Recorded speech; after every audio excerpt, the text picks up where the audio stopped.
Pria itu mulai merasa ada yang janggal. Kakaknya yang selama bertahun-tahun pincang di kaki kanan, hari itu justru terlihat berjalan terpincang dengan kaki kiri. Sang kakak hanya tersenyum, lalu buru-buru kembali berjalan seperti biasa dan pergi. Pria itu hanya menggelengkan kepala, mengira tekanan ujian terlalu besar sampai ia berhalusinasi. Namun malamnya, saat ia tertidur di meja belajar, sesuatu yang mengerikan terjadi. Kakaknya diam-diam mengambil pensil mekanik, lalu mengarahkannya ke arah matanya. Wajahnya tak lagi seperti siang hari, dingin dan asing. Setelah memastikan adiknya benar-benar tertidur, ia pun keluar rumah di tengah malam. Tak lama kemudian, sang adik terbangun dengan tubuh penuh keringat dingin. Rasa aneh yang selama ini ia rasakan semakin kuat. Ia pun memutuskan diam-diam mengikuti kakaknya dan apa yang dilihatnya benar-benar mengejutkan. Kakaknya berjalan normal, tanpa pincang sama sekali. Kakaknya terlihat seperti orang yang berbeda. Lalu kakaknya masuk ke sebuah gang gelap dan berbicara dengan beberapa orang mencurigakan. Padahal selama ini kakaknya dikenal sebagai orang baik yang bekerja di bidang hukum. Setelah kejadian itu, ia masih belum bisa percaya. Namun tiba-tiba kakaknya sudah berdiri di belakangnya. Keesokan harinya, semuanya terasa seperti tidak pernah terjadi. Kakaknya kembali bersikap biasa, lembut, seolah tidak ada yang berubah. Ia pun mulai ragu. Apakah semua itu hanya mimpi? Sebelumnya, ia memang sering mengalami mimpi buruk sejak pindah ke rumah baru. Kondisi mentalnya juga terganggu karena tekanan ujian. Keluarganya terus menenangkannya dan menyuruhnya tidak terlalu cemas. Saat pertama kali tiba di rumah baru, ia sudah merasa tempat itu aneh, meski terasa familiar. Ia memilih kamar di ujung lorong, namun kamar itu dilarang dibuka karena masih berisi barang pemilik lama.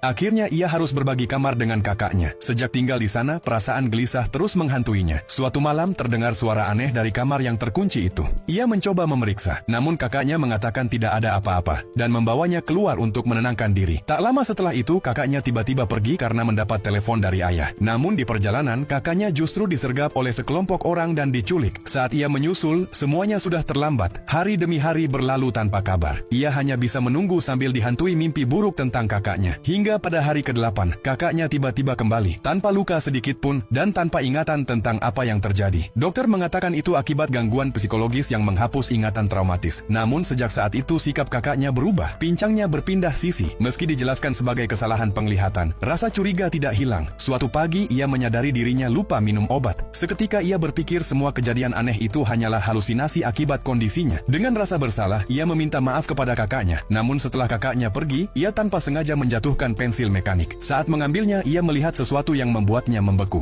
Isi pensil yang terjatuh. Dan saat itu ia sadar, semua yang terjadi semalam bukan mimpi, semuanya nyata, dan kakaknya benar-benar palsu.